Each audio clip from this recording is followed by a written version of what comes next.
later for that full forecast. In other news, Utah has been infiltrated, say law enforcement officials, with child pornography predators, the offenders moving into our state, taking advantage of children. Oftentimes, you don't even have to look very far, and more often than not, the people committing these horrific sexual abuse acts against your children is someone you know. ABC4's Brittany Johnson joins us live in studio with part 2 of our special report, Utah's child pornography problem. Brittany. Well, Emily and John, last night we did expose Utah's child pornography problem and took you to the front lines to witness the battle firsthand. Tonight, we tell you who those perpetrators are and profile a special agent who has the difficult job of tracking them down. Right here, what I'm looking at right here. Sete Ally is a special agent with ICAC, the Internet Crimes Against Children's Task Force. Agent Ally is a forensic specialist.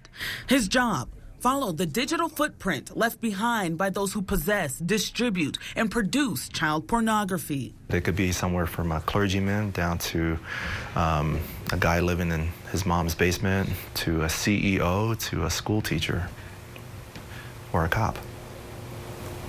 It doesn't surprise me. Ally must also look at the evidence. Thousands of disturbing images involving innocent children. It's bad. It's some of the most dark, evil things that you can come across. Agent Ally has been in law enforcement for almost a decade. He's been with ICAC for the last 3 years. These are all the offenders that I've investigated, and charges have been filed against them. So this is not a wall that you want to end up on? No, you do not want to be on this wall. His goal: to stop adding new offenders to his wall of shame. Do you ever think there will be a day where you're out of a job? No. Honestly? No. No, this kind of behavior is, I don't see it going away anytime soon, unfortunately. The work is emotionally challenging and daunting at times, but Ally, who played center for the BYU football team, says protecting children is what he was born to do.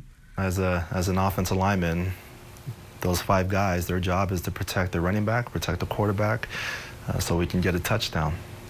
My job as an investigator for ICAC is to protect those kids so they can sleep well. That's their version of a touchdown.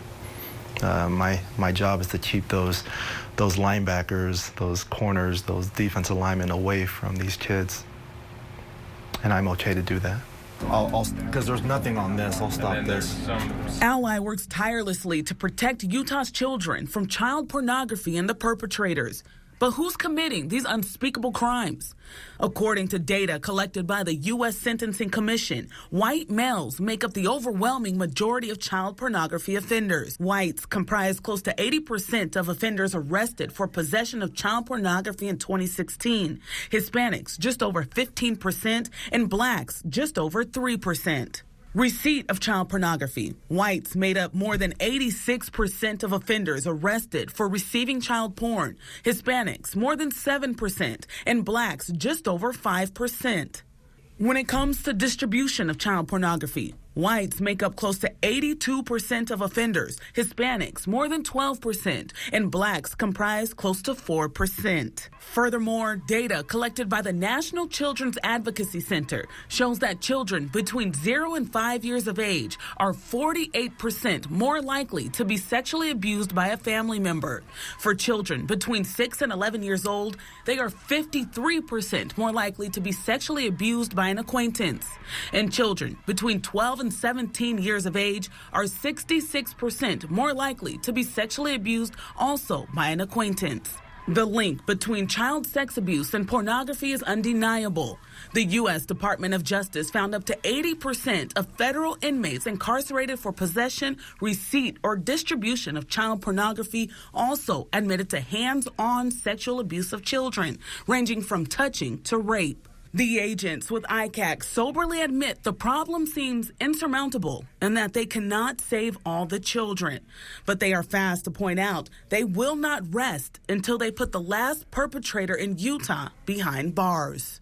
I'm here. I'm listening. I'm coming. All right, so since part one of our story aired last night, a lot of people have been asking me how to get tougher penalties for these offenders here in Utah. The answer, speak with your local representatives. They work for you. If you want tougher penalties, you need to tell them that. And to report child pornography, contact your local law enforcement agency. Brittany, when you do a story like this, you think of these victims. How do they identify them and then rescue them from these situations, of course? So there's something called Project Vic. It's been used since 2011. It's a game changer when it comes to helping identify these victims. Unfortunately, people are filming these children on HD images and, live streaming it. The quality is so great, though, that agents can actually pull fingerprints from that video and find the victims and find the offenders. So there's so much that goes into that. We have all of that on our website, abc4.com. Thank you for a look at this very tough issue, an important discussion to be had. Thanks, Brittany. Thank you. Well, hundreds of people showed up to get some barbecue tonight in South Salt Lake, all for a good cause. So yeah, we need a bit of good news right now, don't we? Pat's Barbecue is sponsoring a fundraiser for helping raise money for the family of fallen South Salt Lake officer David Romrell. He was killed in November, you may remember, after only a short time on the force.